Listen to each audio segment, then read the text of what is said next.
What if justice wasn't a verdict but a flicker, an image torn between frames, a confession hidden in the splice? The street hums like a projector, concrete grain scratching underfoot, sirens blooming and fading like light leaks on old stock.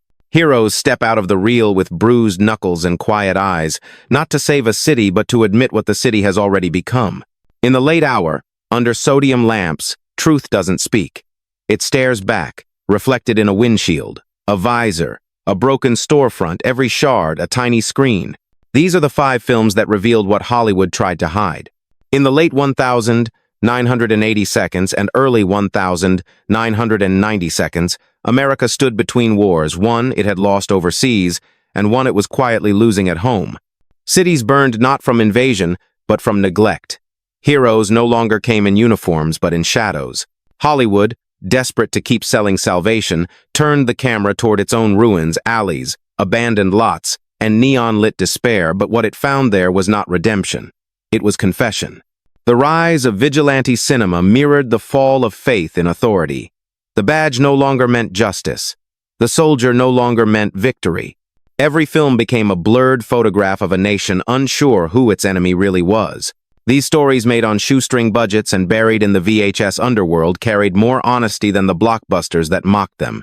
Because when Hollywood stopped believing in its own heroes, the streets took over. And in those streets, the line between order and chaos disappeared completely. Let's rewind to the 5 films that crossed the line between entertainment and confession. FILM One Street Night, 1993. The year was 1993. Los Angeles was still trembling from the aftershocks of Rodney King, of verdicts that split the city like a fault line. Street Night arrived in that silence, a low-budget action film about a disgraced cop named Jake Barrett, played by Jeff Speakman, who's drawn back into the chaos of gang wars and racial violence. On the surface, it looked like another karate flick. The poster promised kicks, car chases, and one man cleaning up the streets. But beneath that glossy VHS cover, something darker pulsed. The film's streets weren't just locations, they were wounds. Burnt storefronts, flickering lights, smoke rising where justice had collapsed. Barrett isn't fighting criminals. He's fighting the lie that peace can be enforced by force. There's a moment almost too brief to notice when he walks past a wall scrawled with graffiti. Who protects us from the protectors? It's the question the movie never dares to answer. Hollywood didn't either. Street Night was dismissed by critics, forgotten in the tide of bigger, cleaner action films. Yet in its rough edges and grainy anger, it captured something the industry wanted, buried a nation realizing that its heroes no longer wore blue and its villains didn't need masks. Film 2 Deadly Prey, 1987. The trees move before he does. A man barefoot, camouflaged in mud, eyes burning like he's still in the jungle even though the war ended years ago. That man is Danton, played by Ted Pryor, the haunted soul at the center of Deadly Prey, 1987.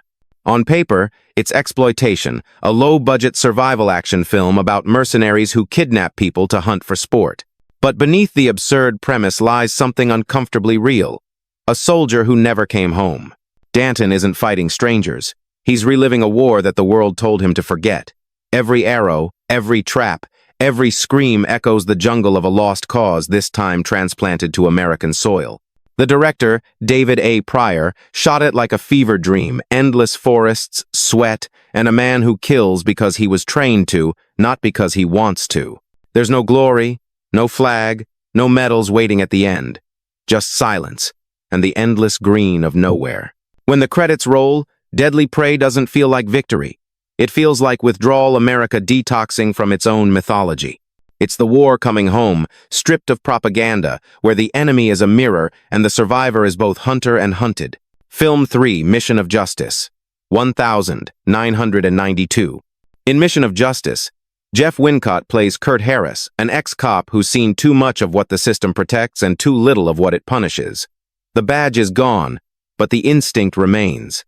He infiltrates a cult-like organization called the Peacemakers, a self-proclaimed movement of moral purity led by the magnetic, merciless Brigitte Nielsen.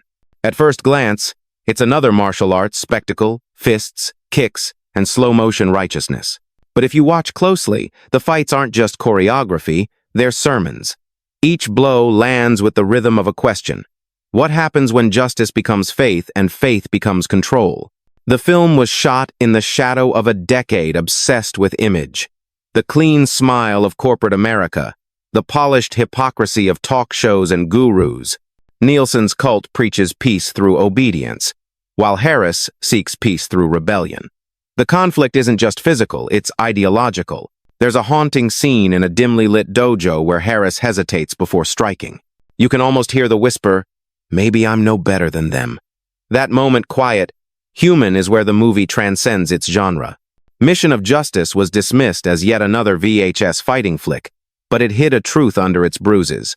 When the law becomes theater and justice becomes branding, rebellion is the only form of honesty left. Film 4, Avenging Force, 1986. A storm rolls over the Louisiana bayou. Beneath it, a man runs through the marsh hunted not by criminals, but by patriots. That's the paradox at the heart of Avenging Force, the 1986 political thriller starring Michael Dudikoff. On the surface, it plays like classic Cannon Films bravado, a former secret agent drawn into a violent conspiracy. But peel back the gunfire and you'll find something chilling, a secret society of politicians, businessmen, and military men who believe America must be purified through blood. They call themselves the Pentangle. They wear masks, hunt humans for sport, and claim to defend freedom while destroying it. The film's violence isn't heroic, it's ritualistic. Every pursuit through fog and fire feels like America chasing its own reflection. Dudikoff's character, Matt Hunter, isn't a savior. He's collateral damage in a war for ideology. There's a moment near the end when he stares down his enemy, both men broken, and says nothing. The silence speaks louder than victory.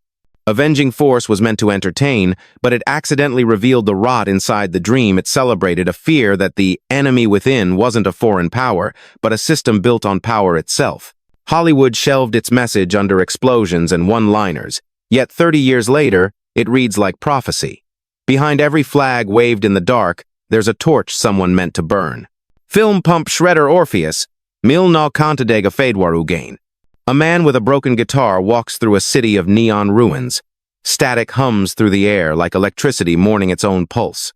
That man is Orpheus, not the mythic poet of ancient Greece, but a musician skating through the wreckage of Seattle's underground scene in Robert McGinley's Shredder Orpheus, 1990. It begins like an art school fever dream. Skaters glide under collapsing billboards, TV screens whisper promises of eternal fame, and death itself broadcasts on a corporate channel called euthanasia.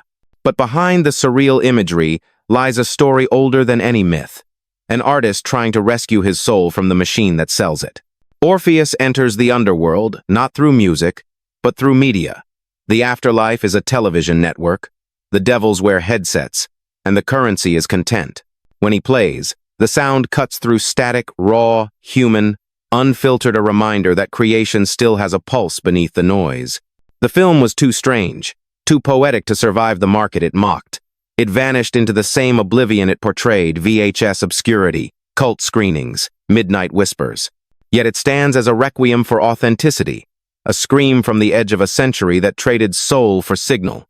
In Shredder Orpheus, the myth returns not as tragedy but as warning. When art becomes broadcast and truth becomes feed, even the gods can't tune back in. Bonus fact: Rage, 1988. Before the 90 seconds turned heroism into branding, there was Rage, 1988, a film that never quite made it out of the shadows. Directed by and starring David Heavener, it told the story of a schoolteacher who becomes a one-man army after his family is destroyed by corruption. To most, it was just another video store revenge flick. But buried under the gunfire was something far more dangerous: sincerity. The movie begins like any exploitation setup, a man wronged, a system deaf to his cries. But as the story unfolds, Rage stops pretending it's about revenge. It becomes about futility. The bullets don't heal. They echo. Each explosion sounds like the last gasp of faith in the institutions that were supposed to protect us. Shot on cheap film stock, lit by sodium streetlights and desperation, Rage feels less like fiction and more like evidence, the kind you burn after the trial. Heavener's performance trembles between belief and breakdown, as if he knows he's not avenging anything. He's documenting collapse. The film vanished soon after release, eclipsed by studio-made action fantasies that promised order, not consequence. But its ghost lingers a reminder that the most honest films about America's justice were never meant to be seen. Some films fail on screen, others were never even allowed to fail. 5 films, 5 confessions whispered through gunfire, smoke, and static. Street Night gave us a cop who no longer believed in law. Deadly Prey dragged the war home to the woods. Mission of Justice exposed righteousness as theater. Avenging Force unmasked patriotism as ritual. And Shredder Orpheus tuned the apocalypse into a song. Together they form a single reel, a portrait of America trying to remember who it was and discovering something it didn't want to see. Beneath every stunt, every bullet, every blurred frame lies the same truth. The system wasn't broken.